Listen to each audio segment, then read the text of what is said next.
ప్రార్థనా బృందం.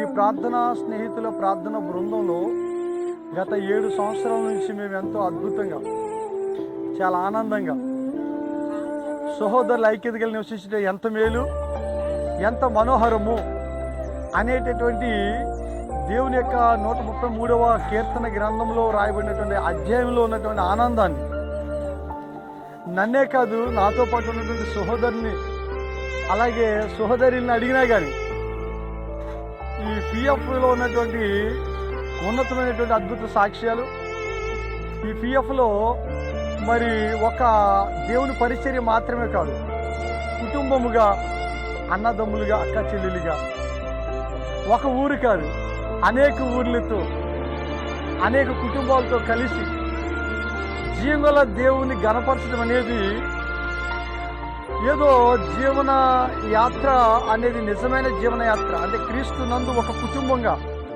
పరిచర్యలో ఏదో ఒక యాక్టింగ్ కింద, ఏదో ఒక పరిచర్య అంటే ఒకే ధర్మం కింద కాకుండా అనేక విధాలుగా, అంటే నైతిక జీవితంలో మనుషుడు ఏ విధంగా అయితే జీవిస్తాడో అలాగా ప్రభుతోనూ, దేవుని ప్రజలతోనూ, ఒక కుటుంబంతోనూ, ఒక వ్యక్తిగత జీవితంలో ప్రతి ఒక్క అనుభవంలో కూడా యేసుతో నా జీవితం, యేసుతో నా ప్రయాణం అనేది రియల్గా, ఖచ్చితంగా మా జీవితంలో మేము అనుభవించగలుగుతున్నాం.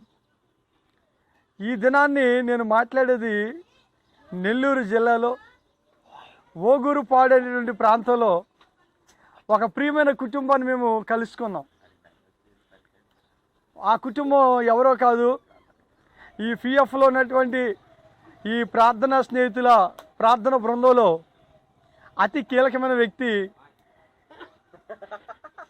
అసలు నెల్లూరు ప్రాంతంలో, ఈ చుట్టుపక్కల పరిసర ప్రాంతాల్లో ప్రజలను ఉజ్జీవపరుస్తూ, క్రీస్తునందు ఆత్మల భారంతో ఒక తీవ్రత కలిగి, మేము కూడా ఆయన్ని చూసుకునే విషయాలు నేర్చుకోవటంలో కూడా అనేక విషయాలు, అవి మీకు తర్వాత నెక్స్ట్ ఎపిసోడ్లో మీకు తెలియజేస్తానండి. ఇప్పుడు చెప్పే విషయం ఏంటంటే, ఆ సహోదరులు మమ్మల్ని ఒక సేవకుడిగా మేము చూసాం. ఆ సేవకుడు యొక్క ఆ కోణమే అనుకున్నాం, కానీ ఒక నిజమైన అన్న, నిజమైన తమ్ముడు, ఆ ప్రేమ ఏంటో ఈరోజు మేము అనుభవిస్తున్నాం. ఇక్కడ ఉన్న చెట్లు ఎంత పచ్చగా ఉన్నాయో అతని హృదయంలో తొంగి చూసినా కానీ అదే ఆనందంగా అనిపిస్తుంది. హల్లెలూయా, దేవునికి స్తోత్రం. అసలు ఆ సహోదరుడే అనుకుంటే నిజంగా ఈ ప్రార్థన స్నేహితుల బృందంలో, ఈ ప్రార్థన స్నేహితులు సాహసంలో చెల్లెలు, దైవ సేవకురాలు, దేవుని ప్రియమైన బిడ్డ, మరి మా చెల్లెలు శాంతి ప్రియ. అసలు అన్నయ్యలకి, చెల్లెలకి, అక్కలకి, తమ్ములకి ఒక బైబిల్లో మీకు ఒక మాటలో చెప్పాలంటే, మార్త ఎలా పరిచర్య చేసిందో అదే సేవకురాలుగా యేసు పాదాల దగ్గర కూర్చున్న మరియ ఎలా కూర్చుంటుందో అలాగా నేర్చుకోవటంలోనూ, పరిచర్య చేయటంలోనూ ఉత్తమమైనటువంటి సేవకురాలు నా చెల్లెలు శాంతి ప్రియ అని చెప్పడానికి నేను గర్వపడుతున్నాను. దేవునికి స్తోత్రం. అంతకు మించి ఈ యొక్క ప్రార్థనా పరిచర్యలోనూ మరి స్నేహితులుగాను, ఒక కుటుంబస్తులుగా మనల్ని ప్రేమించి, మరి వాళ్ళ అమ్మ నాన్నగారులు, వాళ్ళ మేనత్తులు, పెన్నమ్మ, పెద్దమ్మలు అందరినీ ఈ నెల్లూరు ప్రాంతంలోనూ వారి కుటుంబస్తులతో కలిసి ఈ ప్రాంతంలో కొంత సువార్త కూడా చేయడానికి ప్రభు మాకు ఈ 2024 సంవత్సరంలో అవకాశం ఇచ్చాడు. నాతో కలిసి భీమవరం పట్టణంలో నుంచి ప్రియమైన సోదరులు క్రిస్టఫర్ బ్రదర్, అలాగే సంధ్యా సిస్టర్ గారు, వారు, అలాగే మరొక సహోదరుడు అశోక్ బ్రదర్, అలాగే sister look at me, Sujatha sister గారు. అసలు ఆ చెట్ల కింద నీడ ఎంత ఎలా ఉందో చూడండి ఒకసారి.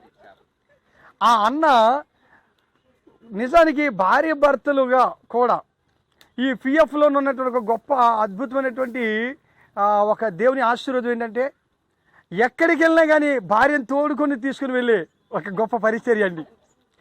ఎక్కడికి వెళ్ళినా భర్తతో నేను పరిచర్య చేయలేని ఒక ఆసక్తి వెళ్ళేటువంటి స్త్రీలండి.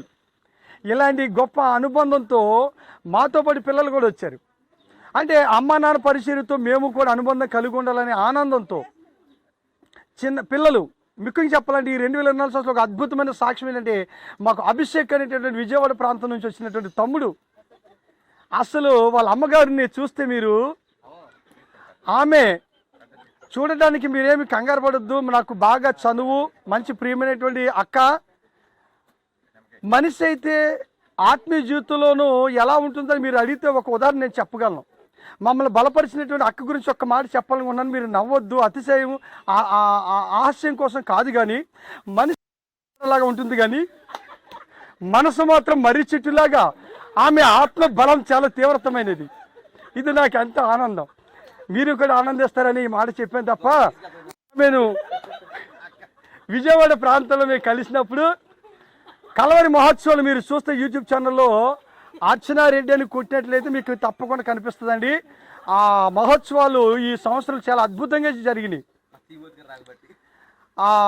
ఆ యొక్క మహోత్సవాల్లోనే పూర్తి అవగానే కుమారుడు అభిషేక్ అద్భుతంగా కృష్ణా జిల్లాలోనే పాస్టర్ కొరకు ఒక ఎమ్మెల్యే గారు కట్టించినటువంటి ఒక అద్భుతమైనటువంటి రేవు, బాప్తిస్మముల రేవు. ఆ రేవులోనండి అప్పటికే బాప్తిసం తీసుకొని వెళ్దామని చెప్పి 2 ఫ్యామిలీలు వచ్చి వెళ్ళిపోయాయి. కారణం ఏంటి తెలుసా? నీళ్ళన్నీ తగ్గినాయి వేసవికాలం వల్ల. కానీ మా ప్రియమైన సహోదరుడు దైవ సేవకుడైనటువంటి బ్రదర్ క్రిస్టఫర్ బ్రదర్, ఆయన ఆనాడు ప్రభు పిలిచినటువంటి పేతురు ఎలా జాలరిగా సముద్రంలోని చేపలేస్తారు, ఆ రీతిగా ఆయన అద్భుతంగా మమ్మల్ని తీసుకుని ధైర్యపరిచి బాప్తిసం ఇవ్వటం జరిగింది. ఆ ఫోటోలు కూడా మీకు తర్వాత అందులోనే మీకు యాడ్ చేసి అప్లోడ్ చేస్తామండి. చూడండి మీరు ఈ ఫ్రంట్ సైడ్ మీరు తప్పకుండా మీరు వాటిని క్లిక్ చేసినట్లయితే మీకు కనిపిస్తాయి. దేవునికి స్తోత్రం. నేను ముగించే ముందు మేమందరం ఇలా కలుసుకోవడానికి, ఇలా అన్యోన్య సాహసంగా ఉండటానికి ఒక ముఖ్యమైన వ్యక్తిగా మా అందరిలో ప్రభు దీవించి శిలువ జయించును ఊరేగిస్తున్నటువంటి దేవునికి స్తోత్రం చెబుతున్నట్టు ఈ పిఎఫ్ బృందంలో మరి మా చెల్లెలు సంధ్య సిస్టర్ క్రిస్టోఫర్ సంధ్య గారు, ఒక్కసారి మీకు అందరినీ చూపించాలని ఆశపడుతున్నాను. ఒకసారి చూడండి. ఆయా పనుల్లో ఉండి ఆత్మీయ జీవితంలో ఎంత తీవ్రతగా ఉంటారో కుటుంబం కోసం కలిసి ఈ యొక్క స్థలములో ఆనందించే మా కుటుంబాలుగా కలిసి దేవుని పరుస్తాం. ఎందుకంటే ఒక సేవ పరిచర్యలోనే కాదు, కుటుంబము ఆనందంగా ఆహ్లాదకరంగా మరి అన్ని విధాలుగా దేవుని మహిమార్థంగా జీవించాలని మా యొక్క ఆనందాన్ని మీకు ఈ వీడియో రూపంలో ఎందుకు తెలియజేస్తున్నామంటే, మీరు మీ కుటుంబాలతో ప్రభునందు ఆనందించండి, కుటుంబంగా ఆనందించండి, వ్యక్తిగతంగా ఆనందించండి. ఈ ఆనందం లోకం ఇవ్వలేదు, ఈ ఆనందం లోకం తీసివేయలేదు కూడా.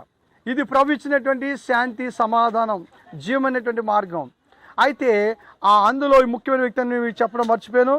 అటువైపు చూసినట్లయితే ఆ యొక్క పింక్ కలర్లో టీషర్ట్ వేసుకునేటువంటి మా సహోదరులు, ఆయన నన్ను బలపరిచినటువంటి వ్యక్తి అండి. ఈరోజు కెమెరా ముందుకు రావడానికి ఆయన నా కోసం తీవ్రంగా ప్రార్థన చేశారు. ఒకప్పుడు దెయ్యాలు చూసి పారిపోయే వ్యక్తిని నేను, కానీ ఈరోజు ఆయన నా ప్రోద్బలంతో నేను ప్రార్థన చేసి దెయ్యాలను వెళ్ళగొట్టగలుగుతున్నానండి. అనేక దెయ్యాలు పారిపోయినాయి. అలాగున ఒకరికొకరు మేము ప్రార్థనతోనూ ఆత్మీయ సంబంధం కలిగి కుటుంబాలుగాను పరిచర్య నానాటికి విస్తరిస్తూ ఉన్నది. ఈ వీడియో చూస్తున్న మీరు కూడా నిజమైనటువంటి దేవుని యొక్క సహవాసంలోనికి మీరు కలిసి క్రీస్తుబడి అపోస్తుల బోధ యందును సహవాసమందును రొట్టె విరుచుటేందును ప్రార్థన చేయటేందును మీరు ఎడతెగక ఉండాలని కోరుతూ, మరి ఈ యొక్క 2024 సంవత్సరంలోనూ ఇంకా అనేకమైనటువంటి అద్భుతమైనటువంటి విషయాలు ఉన్నాయి. నెక్స్ట్ వీడియోలో మీకు తప్పకుండా తెలియపరచ మీ ముందుకు వస్తానని మాటిస్తూ, మరి ఈ యొక్క వీడియో మీ వద్దకు రావడానికి సహాయపడినటువంటి విజయవాడ కుటుంబం, ఆయన శివరామరెడ్డి గారు, వారి కుమారుడు మా మధ్యలో ఉన్న అభిషేక్, వారిని బట్టి నా బిడ్డ కొరకు ప్రార్థన చేయండి. యవనస్తుడిగా ఇంకా బలమైనటువంటి పరిచర్య, మరి తల్లిదండ్రులు దానికంటే అధికమైనటువంటి దేవుని యొక్క పరిచర్యలు వాడబలని కోరుతూ మీ అందరికీ కూడా కృతజ్ఞతలు తెలియజేసుకుంటూ ఈ నా మాటలు ముగిస్తున్నాను.